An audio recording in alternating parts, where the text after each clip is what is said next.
ഓം ശാന്തി. ദീപാവലിയുടെ ആശംസകളും അനുമോദനങ്ങളും ആശീർവാദങ്ങളും സ്വീകരിച്ചാലും ദീപാവലി നിങ്ങൾക്ക് എല്ലാ ഐശ്വര്യങ്ങളും പ്രദാനം ചെയ്യട്ടെ. ഭാരതത്തിൽ വളരെ മുഖ്യമായിട്ട് ആഘോഷിക്കുന്ന ഒരു ഉത്സവമാണ് ദീപാവലി. ദീപാവലി എന്ന വാക്കിനർത്ഥം തന്നെ ദീപങ്ങളുടെ സമൂഹം, ദീപങ്ങളുടെ കൂട്ടം എന്നർത്ഥം. ശ്രീരാമൻ രാവണ നിഗ്രഹത്തിന് ശേഷം സീതാ ലക്ഷ്മണ സമേതനായിട്ട് അയോധ്യയിലേക്ക് മടങ്ങി വന്നപ്പോൾ പ്രജകളും രാജകൊട്ടാരത്തിലുള്ള എല്ലാവരും അവരവരുടെ വീട്ടിലൊക്കെ വിളക്കൊക്കെ കൊളുത്തി വെച്ച് ദീപം തെളിയിച്ച് വളരെ സന്തോഷത്തോടെ ശ്രീരാമനെയും സീതയെയും ലക്ഷ്മണനെയും സ്വീകരിച്ചതിൻ്റെ ഓർമ്മ ചിഹ്നമാണ് ദീപാവലി ആഘോഷം. ദീപാവലിയുമായിട്ട് പല ഐതിഹ്യങ്ങളും ബന്ധപ്പെട്ട് കിടക്കുന്നുണ്ട്. എല്ലാ ഐതിഹ്യങ്ങളുടെയും സാരം എന്താണെന്ന് വെച്ചാൽ രാവണ നിഗ്രഹണം, അതായത് അധർമ്മത്തെ ഇല്ലാണ്ടാക്കിയിട്ട് ധർമ്മം പുനഃസ്ഥാപിക്കപ്പെട്ടു. അധർമ്മത്തിന് ആയുസ് കുറവാണ്, എന്നും ധർമ്മമേ ജയിക്കുള്ളൂ, സത്യമേവ ജയതേ എന്നതാണ് എല്ലാ ഐതിഹ്യങ്ങളുടെയും പിറകിലുള്ള തത്വം. 4 ദിവസം ആഘോഷിക്കാറുണ്ട് വടക്കേന്ത്യയിൽ ദീപാവലി.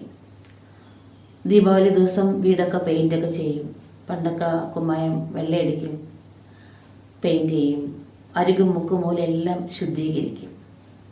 മുഖ്യമായിട്ട് ചെയ്യുന്നത് ശുദ്ധീകരണമാണ്. എന്ന് വെച്ചാൽ മഹാലക്ഷ്മി ആഹ്വാനം ചെയ്യണമെങ്കിൽ വീടിൻ്റെ അകവും പുറവും മുക്കും മൂലം എല്ലാം ശുദ്ധമായിരിക്കണം. എവിടെയെങ്കിലും ലേശം അഴുക്കുണ്ടെങ്കിൽ പോലും മഹാലക്ഷ്മി വരില്ല. അത് കാരണം ശുദ്ധീകരിക്കും. അതേപോലെ ബാഹ്യമായിട്ടുള്ള ശുദ്ധീകരണത്തോടൊപ്പം നമ്മുടെ അകവും ശുദ്ധീകരിക്കണം. അവിടെ ദീപാവലി പൂർണ്ണമാകുള്ളൂ. നമ്മുടെ അകത്തും എന്തെങ്കിലുമൊക്കെ ആരെങ്കിലും പ്രതി ദേഷ്യമോ വെറുപ്പോ, ആരെങ്കിലും പ്രതി പ്രതികാര ഭാവനയോ, അവരെന്നെ അപമാനിച്ചു, ഇവരെന്നെ പരിഹസിച്ചു, അവരെന്നെ മനസ്സിലാക്കിയില്ല, അവരെന്നെ ബഹുമാനിച്ചില്ല എന്നെന്തെങ്കിലും തോന്നൽ അകത്ത് കിടപ്പുണ്ടെങ്കിൽ അതിനൊക്കെ നമ്മൾ തൂത്തുവാരി വൃത്തിയാക്കി കളയണം. അപ്പം നമ്മുടെ മനസ്സും ഭാരമില്ലാണ്ടാവും. നമ്മുടെ മുഖത്തൊരു പ്രസന്നത വരും. ഈ വേണ്ടാത്തതും വേസ്റ്റും നെഗറ്റീവും ആയിട്ടുള്ളതൊക്കെ അകത്ത് വെച്ചാൽ നമ്മുടെ മനസ്സ് ഭാരിച്ചതാകും. മനസ്സിന്റെ കണ്ണാടി അത് മുഖത്തും ഉണ്ടാവും. അതുകൊണ്ട് വീട് വൃത്തിയാക്കുന്നത് പോലെ തന്നെ നമ്മുടെ മനസ്സിനെയും ശുദ്ധീകരിക്കണം. രണ്ടാമത് ദീപാവലിക്ക് ചെയ്യുന്ന മുഖ്യമായിട്ടുള്ളൊരു കാര്യമാണ് ധൻതേരസ് എന്ന് പറയും. ത്രയോദശിയുടെ അന്ന് വസ്ത്രവും ആഭരണങ്ങളൊക്കെ വാങ്ങും. സ്വർണ്ണം എന്തായാലും വാങ്ങും. വസ്ത്രമൊക്കെ പിന്നെ നേരത്തെ വാങ്ങും, തുന്നണമല്ലോ. പക്ഷെ ത്രയോദശിയുടെ അന്ന് ആഭരണം എന്തായാലും വാങ്ങും. ചിലർ ആഭരണം വാങ്ങാൻ പൈസ ഇല്ലാത്തവർ സ്വർണം വാങ്ങണമെന്നില്ല. അതിന് പൈസ ഇല്ലാത്തവർ പാത്രങ്ങളെങ്കിലും വാങ്ങും, എന്തെങ്കിലും വാങ്ങും, പർച്ചേസ് ചെയ്യും. ധൻതേരസ്. അതേപോലെ നമ്മളിങ്ങനെ ബാഹ്യമായിട്ടുള്ള അലങ്കാരങ്ങളൊക്കെ വാങ്ങുന്നു. അതേപോലെ ചീത്തയൊക്കെ കളഞ്ഞാൽ പോരാ, ശുദ്ധീകരിച്ചാൽ പോരാ, പിന്നെ നല്ലത് നമ്മുടെ ഉള്ളിലേക്ക് ഉണ്ടാവണം. സൽഗുണങ്ങൾ കൊണ്ട് നമ്മൾ നമ്മുടെ ജീവിതത്തെ അലങ്കരിക്കണം. നമ്മുടെ മതം, അത് ഹിന്ദു മതം, ക്രിസ്തു മതം, ഏത് മതം ആയിക്കോട്ടെ, പക്ഷെ ശാന്തിയായിരിക്കണം നമ്മുടെ മതം. ഏത് മതം വിശ്വസിക്കുന്നവരാണെങ്കിലും മനസ്സിനെ ശാന്തമായിട്ട് വെക്കണം.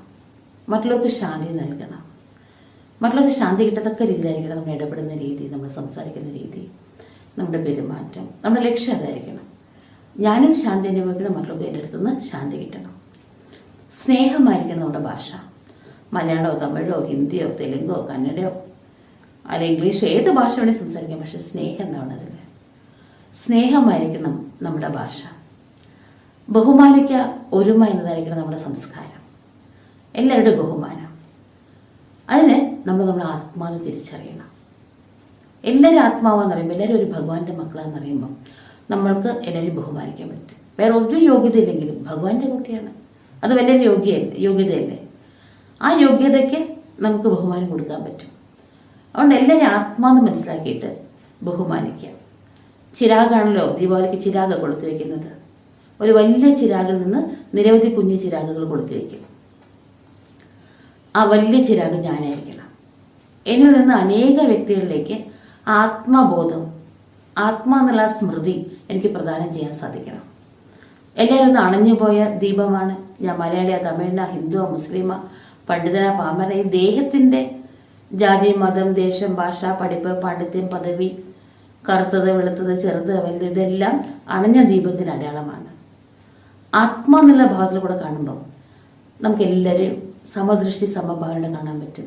എല്ലാവരെയും സ്നേഹിക്കാൻ പറ്റും, ബഹുമാനിക്കാൻ പറ്റും, ഓരോരുത്തരുടെ നല്ല വശത്തെ കാണാൻ സാധിക്കും. അതുകൊണ്ട് ആ വലിയ ദീപം ഞാനായിട്ട് നിരവധി പേർക്ക് ആത്മബോധം പ്രാക്ടീസ് ചെയ്യാനുള്ള ആ വെളിച്ചം നിരവധി ദീപങ്ങളിലേക്ക് പകരാൻ നമുക്ക് സാധിക്കണം.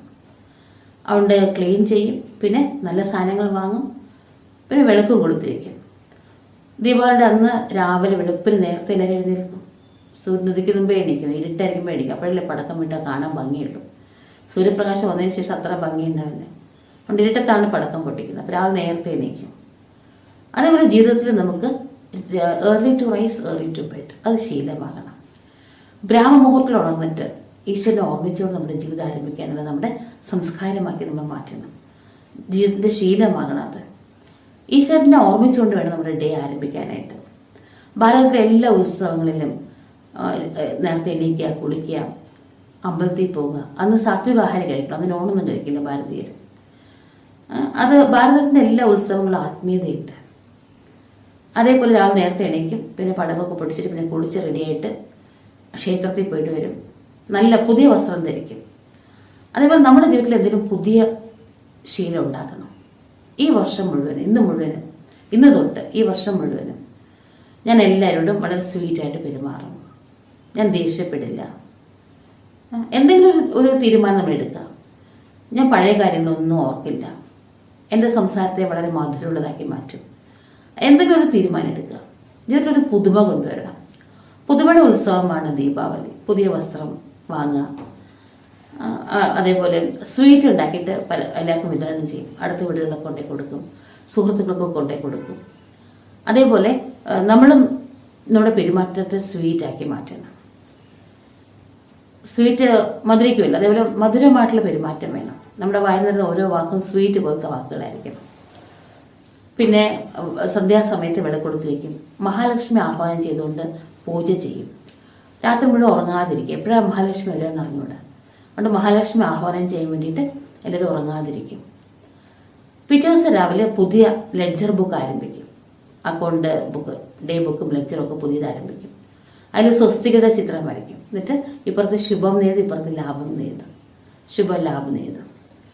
രാത്രി ഉറങ്ങാതിരിക്കുന്നത്, പരമാത്മ ഭൂമിയിൽ അവതരിക്കുന്നത് കലിയുഗമാകുന്ന രാത്രി, ഘോരമായിട്ടുള്ള അന്ധകാരത്തെ രാത്രിയിലാണ്.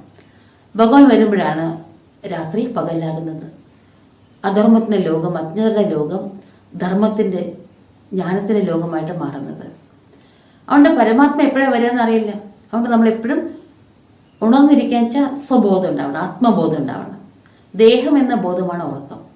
അതുകൊണ്ട് ആ ദേഹം എന്ന അഹങ്കാരത്തെ ജയിക്കണം, ദേഹ അഭിമാനത്തെ ജയിക്കണം, ആത്മബോധം അഭ്യസിക്കണം. അതാണ് രാത്രി മുഴുവൻ ഉറക്കളിക്കുന്നത്.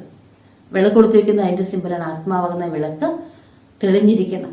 ആത്മാവെന്നുള്ള ഉണർവുണ്ടായിരിക്കണം. അതാണ് വിളക്ക് കൊടുത്തു വെക്കുന്നത്. പിന്നെ രാത്രി മുഴുവൻ ഉറക്കളിച്ചിരിക്കും. രാവിലെ പുതിയ കണക്ക് തുടങ്ങും. അതേപോലെ ഇനിയുള്ള വർഷം, ഇനി വരാൻ പോണ ഈ വർഷം എൻ്റെ ജീവിതത്തിൽ ഞാൻ പുതിയ കണക്കുണ്ടാക്കും, കർമ്മക്കണക്ക്. എൻ്റെ കർമ്മങ്ങൾ പുതുമയുള്ള രീതിയിലായിരിക്കും. ഞാൻ സൽക്കർമ്മങ്ങൾ വർദ്ധിപ്പിക്കും. നല്ല വിനയം പ്രാക്ടീസ് ചെയ്യും. കൃത്യനിഷ്ഠയോടുകൂടി കാര്യങ്ങൾ ചെയ്യും. ചുറുചുറുക്കോടുകൂടി കാര്യങ്ങൾ ചെയ്യും. എപ്പോഴും എൻ്റെ മുഖത്ത് ഞാനൊരു പ്രസന്നത, മുഖം എപ്പോഴും വിടർന്ന റോസാപ്പൂനെ എപ്പോഴും പ്രസന്നമായിട്ട് വയ്ക്കും. എപ്പോഴും സന്തോഷമായിട്ടിരിക്കും. രാവിലെ ഉണർന്ന് എഴുന്നേൽക്കുന്നതിൻ്റെ സന്തോഷത്തോടെ, സംസാരിക്കുന്ന സന്തോഷത്തോടെ, ഉണ്ണുന്നത്, ഉറങ്ങുന്നത്, എന്ത് ജോലി ചെയ്യുമ്പോഴും സന്തോഷത്തോടെ ചെയ്യാം. പാട്ട് പാടിയിട്ട് ഡാൻസ് കളിക്കുന്ന പോലെ ചെയ്യാം. പ്രാണം പോയാലും സന്തോഷം പോകരുതെന്ന് പറയും. പ്രാണനേക്കാൾ വിലപ്പെട്ടത് സന്തോഷം. അപ്പോൾ ഈ വർഷം മുഴുവൻ ഞാൻ അത് പ്രാക്ടീസ് ചെയ്യും. അങ്ങനെ ഏതെങ്കിലും ഒരു ഗുണം വർഷം മുഴുവനും പ്രാക്ടീസ് ചെയ്യും എന്നൊരു തീരുമാനം എടുക്കുക. പുതിയ കണക്ക് ആരംഭിക്കുക. ഇനി ഞാൻ എൻ്റെ ജീവിതത്തിൽ പുണ്യം മാത്രമേ ചെയ്യുള്ളൂ, പാപകർമ്മം ചെയ്യില്ല. പുണ്യം സമ്പാദിച്ച് ലാഭം ഉണ്ടാക്കുക, അതാണ് ശുഭലാഭം നേടുന്നത്. ആത്മാവിന് ലാഭം ഉണ്ടാക്കുന്നത് പുണ്യകർമ്മങ്ങളാണ്. അതുകൊണ്ട് ഇനി ഞാൻ സൽക്കർമ്മങ്ങൾ ചെയ്ത് എല്ലാവർക്കും സുഖം കൊടുക്കുക, അതാണ് സൽക്കർമ്മം ആണെന്നുള്ളതിന് തെളിവ്. ഞാൻ ആരും ദുഃഖിക്കാൻ ഇടവരരുത്. ദുഃഖിച്ചിട്ടുണ്ടെങ്കിൽ അത് പാപകർമ്മ. നമ്മളും ദുഃഖിക്കരുത്, ദുഃഖിപ്പിക്കാനും പാടില്ല. നമ്മൾ സന്തോഷമായിട്ടിരിക്കണം, മറ്റുള്ളവർക്ക് സന്തോഷം കൊടുക്കണം, സുഖം കൊടുക്കണം. അതുകൊണ്ട് അങ്ങനത്തെ ഒരു തീരുമാനം എടുക്കുക. അങ്ങനെ പുതിയ കണക്ക് ആരംഭിക്കാം. അങ്ങനെ തികച്ചും നവീനമായിട്ടുള്ള രീതിയിൽ നമുക്ക് ഈ വർഷം ദീപാവലി ആഘോഷിക്കാം. സമ്പൂർണ്ണമായിട്ടും ആധ്യാത്മികമായിട്ടുള്ള രീതിയിൽ നമുക്ക് ദീപാവലി ആഘോഷിക്കാം. ദേവന്മാരെ, സ്ത്രീകളും പുരുഷന്മാരും ഒക്കെ തിലകം ചാർത്തിയിട്ടുണ്ട്, തൊട്ടിട്ടുണ്ട്. അതിനർത്ഥം ദേവലോകത്ത് എല്ലാവരും ആത്മബോധമുള്ളവരാണ്. പുരുഷന്മാരും സ്ത്രീകളൊക്കെ ആത്മാനല സ്മൃതിയാണ് ആ തിലകം കൊണ്ട് ഉദ്ദേശിക്കുന്നത്. അതേപോലെ ആത്മബോധം അഭ്യസിച്ച് ഇതൊക്കെ ഈസിയാണ്. എല്ലാവരും ബഹുമാനിക്കാൻ പറ്റും. മറ്റുള്ളവർ ചെയ്തൊക്കെ മറക്കാനും വ്യർത്ഥമായിട്ടുള്ള കാര്യങ്ങളൊക്കെ കത്തിച്ച് കളയാനും പിന്നെ വേണ്ടാത്തൊക്കെ കത്തിച്ച് കളയില്ലേ, അതൊക്കെ കളയാനും എല്ലാം ഈ ആത്മബോധം അഭ്യസിച്ച് ഇതെല്ലാം സാധ്യമാണ്. ആത്മാവ് മനസ്സിലാകുമ്പോൾ തന്നെ ആത്മാവിന്റെ ബേസിക് ആയിട്ടുള്ള ഗുണങ്ങൾ ശാന്തി, സന്തോഷം, സ്നേഹം, ജ്ഞാനം, പവിത്രത, സന്തോഷം, ആനന്ദം ഇതെല്ലാം ഉണരാൻ തുടങ്ങും. ആത്മാവിന്റെ സാത്വികത ഉണരാൻ തുടങ്ങും. അതുകൊണ്ട് ആത്മബോധം പ്രാക്ടീസ് ചെയ്യാം. ആത്മാവാകുന്ന ദീപം സദാ കൊടുത്തപ്പെട്ടിരിക്കണം. ആ ദീപം രാവിലെ അണയും, പക്ഷെ എണ്ണ തീരുമ്പോ അണയും. പക്ഷെ നമ്മൾ ആത്മാന്നുള്ള ഓർമ്മയാകുന്ന ദീപം അത് അണയരുത്. ഞാൻ ആത്മാവ് മനസ്സിലാക്കിയാൽ പിന്നെ ബാക്കി എല്ലാവരും ദേഹത്തിന്റെയാണ്. ഇവിടെയുള്ളവരൊക്കെ ആത്മാവ് മനസ്സിലാക്കുമ്പോൾ എനിക്ക് എന്നിട്ടുള്ളത് ഒരു ദൈവം മാത്രമാണ്. അപ്പൊ നാച്ചുറലി നമ്മുടെ മനസ്സിനെ പോകാൻ ഒരൊറ്റ വാതിലേ ഉള്ളൂ, ബാക്കി എല്ലാ വാതിലും അടഞ്ഞു. അവരൊക്കെ ദേഹത്തിന്റെയാണ്. അപ്പം അനന്യ ചിന്തയന്തോമ എന്ന് ഗീത പറഞ്ഞത് പോലെ വേറെ അന്യചിന്തകളൊന്നും ഇല്ലാണ്ട് ആ ഒരേ ഒരു ഭഗവാനിലേക്ക് മാത്രം നമ്മുടെ മനസ്സ് ഏകാഗ്രമാകും. എന്തെങ്കിലും ജോലി കഴിഞ്ഞ് ഫ്രീ ആയി അപ്പൊ തന്നെ മനസ്സ് ഭഗവാന്റെ അടുത്തേക്ക് പോകും. ഈശ്വര ഓർമ്മ താനേ വരും. അങ്ങനെ സത്യമായിട്ടുള്ള ദീപാവലി നമുക്ക് ആഘോഷിക്കാം. ലോകം മുഴുവനും ഉള്ള ഓരോ വ്യക്തിയും കൊളുത്തപ്പെട്ട വിളക്കാണെങ്കിൽ അങ്ങനെ മനസ്സിൽ കണ്ടു നോക്കിയാൽ ഇന്ത്യയും ആഫ്രിക്കയും അമേരിക്കയും ഓസ്ട്രേലിയയും ജപ്പാൻ എല്ലാവരുടെയും ഇങ്ങനെ വിളക്കിങ്ങനെ നിരത്തി കൊളുത്തി വെച്ചിരിക്കുകയാണ്. എങ്ങനെ ഉണ്ടാവും ഭൂമി കാണാനായിട്ട്? അമ്പലത്തിൽ ചുറ്റുവിളക്ക് കൊടുക്കുമ്പോൾ തന്നെ എന്ത് രസമാണ് കാണാനായിട്ട്. ദീപക്കാഴ്ച കാണാൻ എന്ത് രസമാണ്. അപ്പൊ ഓരോ ആത്മാവും കൊളുത്തപ്പെട്ട ദീപമാണെങ്കിൽ ഈ ഭൂമി എന്ത് രസമുള്ള ഭൂമിയായിരിക്കും.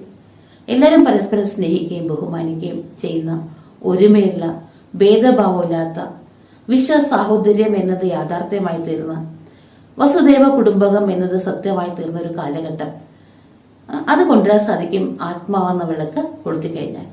അപ്പൊ എത്ര നല്ല ലോകമായിരിക്കും അത്. അപ്പൊ നമ്മൾ ഒരു ദിവസമല്ല നമുക്ക് ദീപാവലി, നമുക്ക് വർഷം മുഴുവൻ ദീപാവലി, നമുക്ക് അന്തിമ ശ്വാസം വരെ ദീപാവലിയാണ്. ജീവിച്ചിരിക്കുന്നിടത്തോളം കാലം നമുക്ക് ദീപാവലിയാണ്, എന്നും ദീപാവലിയാണ്. അതുകൊണ്ട് എന്നും ആ ഉത്സാഹം ഉന്മേഷം നമുക്ക് എന്നും ഉണ്ടായിരിക്കണം. അതുകൊണ്ട് മുഴുവൻ ജീവിതത്തെ ദീപാവലിയാക്കി മാറ്റിയാം.